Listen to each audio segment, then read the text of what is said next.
"Who the hell hit you?" the Korean Mafia asked in anger. What he did next shocked the entire city. The first punch broke Nora's nose. She heard the crack before she felt the pain. Then her knees hit the wet pavement outside the Kang estate, and someone yanked her head back by her hair. "Tell your boss," a man's voice growled in Korean, "that Kang Ji-hoon doesn't get to walk away from debts. This is just the beginning." The second punch caught her temple. Her vision exploded into stars. "Please," Nora gasped, tasting blood. I'm just the maid." "We know exactly who you are." Another voice, another man. "That's the point." A kick to her ribs sent her sprawling. Rain poured down, mixing with the blood running from her nose, her mouth. She couldn't breathe, couldn't think. This was how she was going to die. At 26, on the street outside the mansion where she'd worked for 8 months, beaten to death by men she'd never met, for a man who didn't even know her. Name. Another kick. Everything went black. Nora woke to voices. "Found her at the gate, sir. She's one of yours. The night maid." "I don't know any night maid." A man's voice, cold, controlled, speaking English now. "The American girl, Hayes. She cleans while you sleep. Started 8 months ago." Silence. Then, "Get Dr. Min. Now." Nora tried to open her eyes. One wouldn't open at all, swollen shut. The other cracked open just enough to see blurry shapes, expensive ceiling, chandelier. She was inside the mansion, in one of the sitting rooms she cleaned every night. "Don't move." The cold voice again, closer now. "You're injured." Nora's working eye focused on the man leaning over her. Kang Ji-hoon, her employer. The man she cleaned for every night while he slept. The powerful Korean businessman whose mansion she made spotless, whose expensive things she carefully dusted, whose world she existed in like a ghost. He was younger than she'd imagined, maybe 35, with sharp, handsome features and dark eyes that were currently studying her face with an intensity that made her want to disappear. "Mr. Kang," Nora croaked, then winced. Her lip was split. Talking hurt. "Don't speak. Dr. Min is coming." His jaw was tight, angry, but not at her, she realized, at something else. "Who did this to you?" "Don't know. 3 men, outside the gate." Every word was agony. They said to tell you." "I know what they said." Ji-hoon's voice was deadly quiet now. "Minseo already told me. This is about me, about my business. You were targeted because you work for me." Nora's vision was starting to blur again. Shock, probably, or blood loss, or both. "I'm sorry," she whispered. Why was she apologizing? This wasn't her fault. But the words came anyway. "I'll clean this up. The blood. I'll stop talking." Ji-hoon's hand suddenly pressed against her shoulder as she tried to sit up. His touch was surprisingly gentle. "You're not cleaning anything. You're not moving. Just..." He stopped. When he spoke again, his voice was different, softer. "Just stay still until the doctor arrives." An older Korean man rushed in with a medical bag. Dr. Min, presumably. "Jesus Christ," the doctor muttered, kneeling beside her. "What happened?" 3 men. Beating. Outside the gate approximately 20 minutes ago. Ji-hoon's voice was back to cold and controlled. "Minseo found her and brought her inside. We need to get her to a hospital." "No hospitals." Ji-hoon cut him off. "No police. No records. To treat her here." "Sir, she needs..." "I said treat her here. Not a request. A command. Use the medical suite. Whatever you need. But she doesn't leave this house until I say she can." Dr. Min looked like he wanted to argue, but didn't. "Help me move her to the suite." Nora felt herself being lifted. Strong arms. Ji-hoon's arms, she realized with shock, carrying her through the mansion she'd only ever seen in darkness. The medical suite was on the 2nd floor. A full hospital room complete with equipment she'd dusted 100 times without understanding what it was for.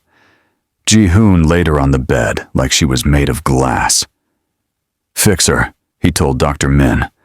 Then, to Nora, in that softer voice again, "I'm sorry this happened.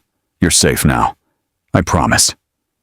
Then he was gone, and Dr. Min was cutting away her blood-soaked clothes, and Nora was too exhausted and in too much pain to care anymore. She woke to sunlight. Wrong. That was wrong. Nora worked nights. She was never awake during sunlight. She tried to sit up and gasped at the pain that shot through her ribs. "Don't move," Ji-hoon's voice. Nora turned her head, slowly, carefully, and found her employer sitting in a chair beside her bed. He was still wearing the same clothes from last night. Had he been there all night? "What time is it?" Her voice was hoarse. 2 p.m. "You've been asleep for 11 hours. He stood, poured water from a pitcher on the bedside table, held the glass to her lips. "Drink. Slowly." The water was the best thing Nora had ever tasted. She drank greedily until Ji-hoon pulled it away.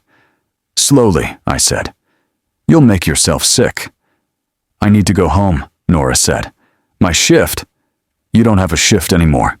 You're not working." Ji-hoon set the glass down.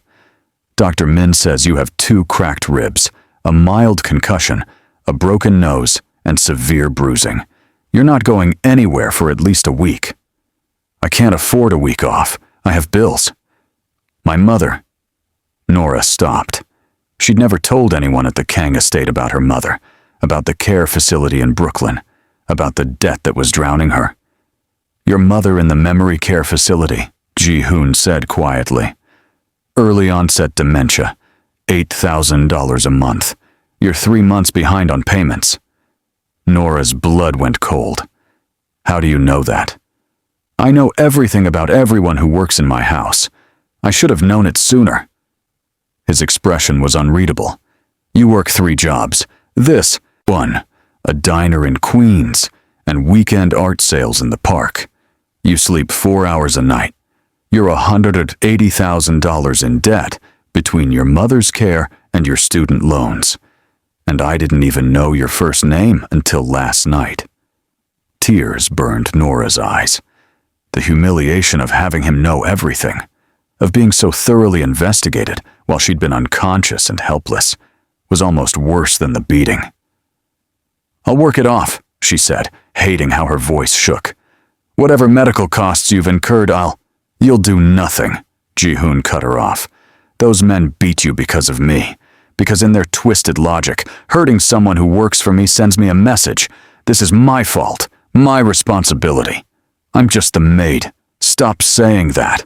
For the first time, real emotion cracked through his controlled exterior. Anger. "You're not just anything. You're a person who was nearly killed because of my enemies. That makes you my responsibility. And I protect what's mine." "I'm not yours." "You are now." Ji-hoon's eyes locked onto hers. "Whether you like it or not, you're in my world now. Those men know who you are. They'll come for you again if I don't protect you. So you're staying here, in this house, under my protection, until I've dealt with the people who did this. You can't just keep me here. I can, and I will." He stood. "Dr. Min will check on you in an hour. Min Seo will bring you food. If you need anything, there's a call button by the bed. Rest. That's an order." He walked to the door. "Why?" Nora called after him. "Why do you care? You didn't even know my name." Ji-hoon stopped, turned back to her. "No," he said quietly. "I didn't. And that's something I'm going to have to live with." Then he was gone. Before we continue, besties, please don't forget to like and subscribe. This is your only way of supporting this channel. Thank you. 3 days later, Nora was going insane. 3 days trapped in the medical suite. 3 days of Dr. Min checking her vitals and changing bandages. 3 days of Min Seo Ji-hoon's right-hand man, the one who'd found her bleeding at the gate, bringing her meals on expensive china that she used to wash. 3 days of Ji-hoon visiting twice a day, morning and evening, sitting in that chair and asking how she felt in that controlled, careful voice. She felt like a prisoner, a very well-cared-for prisoner, but still. "I need to get out of this room," Nora told Ji-hoon on the evening of the 3rd day. "I'm going crazy. Dr. Min says you need to rest. I've been resting for 3 days. I'm fine. The ribs don't hurt as much. The concussion is gone. I need to move." Ji-hoon studied her. "You're still bruised." "Bruises heal. Being trapped in one room makes me want to scream." She met his eyes. "Please, just let me walk around. I'll stay in the house. I won't leave. I just need to see something other than these 4 walls." He was quiet for a long moment. Then, "Fine, but Minseo stays with you. And if you feel dizzy or in pain, you come straight back here." "Deal." Ji-hoon stood, offered his hand. Nora took it, letting him help her up. The first few steps hurt, but not as badly as she'd expected. "Where do you want to go?" he asked. "The library." Nora had cleaned it 100 times, had run her dust cloth over thousands of books she'd never had time to read. "I've always wanted to actually look at the books instead of just cleaning around them." Something shifted in Ji-hoon's expression. "I'll take you myself." The library was 3 floors of floor-to-ceiling bookshelves, with rolling ladders and reading nooks, and windows overlooking the East River. In the 8 months she'd worked here, Nora had never seen it in daylight. It was breathtaking. "Oh my God," she whispered, turning slowly to take it all in. I had no idea it was this beautiful." "You've been in here before," Ji-hoon said. "At 3 a.m. with a duster and a vacuum, that's different." Nora walked to the nearest shelf, running her fingers over the spines. "These are all first editions. You know books. I studied art history and literature before I—" She stopped, before she'd had to drop out to take care of her mother.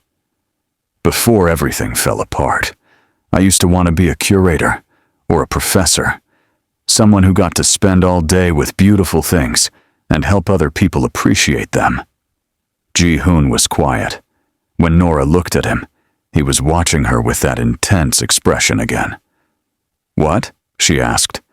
"I'm trying to understand how I never noticed you, how you cleaned my house for 8 months, and I never once actually saw you. That's kind of the point of being a night maid. Invisible. You shouldn't notice. I should have noticed you." Ji-hoon moved closer. "You take care of my home like it's your own. Every surface is spotless. Every book is exactly where it should be. Every object is treated with care. I've had a dozen cleaning services over the years, and none of them have ever cared the way you do. How did I not see that?" Nora didn't know what to say to that. "Tell me about your mother," Ji-hoon said suddenly. "What's her name?" The question caught Nora off guard. "Why do you want to know?" "Because you're not just the maid anymore, and I want to know who you are." His voice was gentle. "Please." So Nora told him about Claire Hayes, about early-onset dementia at 54, about watching her vibrant, brilliant mother slowly forget her own daughter, about the debt and the desperation and the 3 jobs that barely kept Claire in the facility. And Ji-hoon listened. Actually listened. Asked questions. Showed an interest that seemed genuine. They talked for 2 hours in the library until Nora's ribs started aching and she had to sit down. "I should let you rest," Ji-hoon said. "Can I come back tomorrow? To the library?" "You can come back whenever you want. Consider it yours." As Minseo helped Nora back to the medical suite, she realized something terrifying. She was starting to like Kang Ji-hoon. The cold, powerful man who'd never noticed her was becoming human. Real. Someone she looked forward to seeing. That was dangerous. She knew it was dangerous, but she couldn't seem to stop. 1 week later, the nightmare started on day 7. Nora would fall asleep, and then she'd be back on that street. Rain pouring down, fists and boots hitting her over and over while she begged them to stop. She'd wake up screaming, drenched in sweat, her heart pounding so hard she thought it might explode. The first time it happened, Min Seo came running. The second time, Dr. Min gave her sedatives. The third time, Ji-hoon came.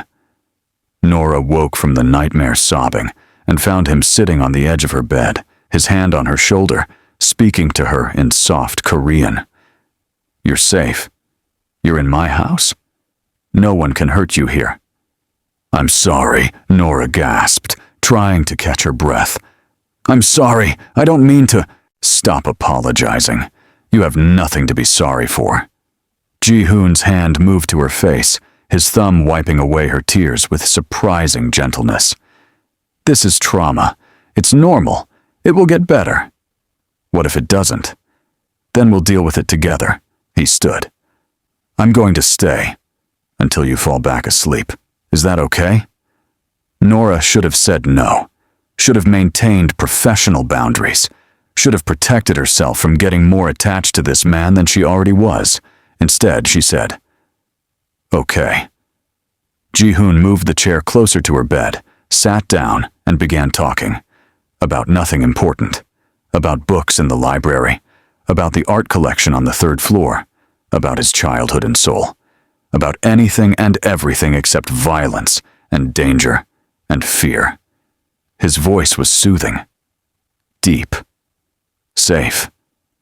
Nora fell asleep listening to him talk about a painting his mother had loved. When she woke in the morning, Ji-hoon was still there. Asleep in the chair, his head tilted at an uncomfortable angle, clearly having stayed all night. Something in Nora's chest cracked open. 2 weeks later. "I need to go back to work," Nora told Ji-hoon over breakfast in the library. They'd fallen into a routine. Every morning, they had breakfast together. Every afternoon, she explored different parts of the mansion while he worked. Every evening, they had dinner together and talked. Every night, when the nightmares came, he stayed until she fell back asleep. It was dangerous. It was intimate. It was crossing every line that should exist between an employer and employee. But Nora couldn't bring herself to stop. "Your ribs aren't fully healed," Ji-hoon said, not looking up from his coffee. "They're healed enough. I need to work. I need the money. The facility called yesterday. They need payment. I told you I'd handle. I can't let you pay for my mother's care. That's not— We're not—" Nora stopped. What were they? Employer and maid? Friends? Something else she was, too scared to name? Ji-hoon set down his coffee cup and looked at her. Really looked at her. "What if you worked for me? Just me. Not the other jobs. Just here." "I already work here. Not as a maid, as—" He paused. "I have an extensive art collection. It needs proper cataloging. Documentation. Care. You said you studied art history. You could do that. I'll pay you what you were making from all 3 jobs combined. You work normal hours. You live here, in one of the guest suites. Your mother's care is covered as part of your employment package." Nora stared at him. "Why would you do that?" "Because you're brilliant, and you're wasting your talents cleaning toilets. Because I have art that needs someone who actually cares about it. Because I—" He stopped. Started again. "Because I want you to stay." The air between them felt electric. "Ji-hoon, I know what you're going to say. That this is inappropriate. That I'm your employer. That there are boundaries we shouldn't cross." His eyes held hers. "But we've already crossed them, Nora. We crossed them the night I carried you into this house bleeding. We crossed them every time I stayed with you during your nightmares. We crossed them every morning we've had breakfast together like this." "What are you saying?" "I'm saying I care about you. I'm saying the thought of you leaving this house makes me want to burn down my entire world to keep you here. I'm saying I've fallen for you, and I don't know how to stop, even though I know I should. Nora's heart was racing. You can't. Don't say you're just the maid. You stopped being just the maid the moment I learned your name. Ji-hoon stood, moved around the table, knelt in front of her chair so they were eye level. Stay, please. Let me give you the life you deserve. Let me take care of you the way you've taken care of my home. Let me. His voice dropped to something raw and vulnerable. Let me have you, in whatever way you'll give me. Nora should have said no, should have run, should have protected herself from the inevitable heartbreak. Instead, she leaned forward and kissed him. Ji-hoon made a sound low in his throat, his hands coming up to frame her face, kissing her back with a desperation that matched her own.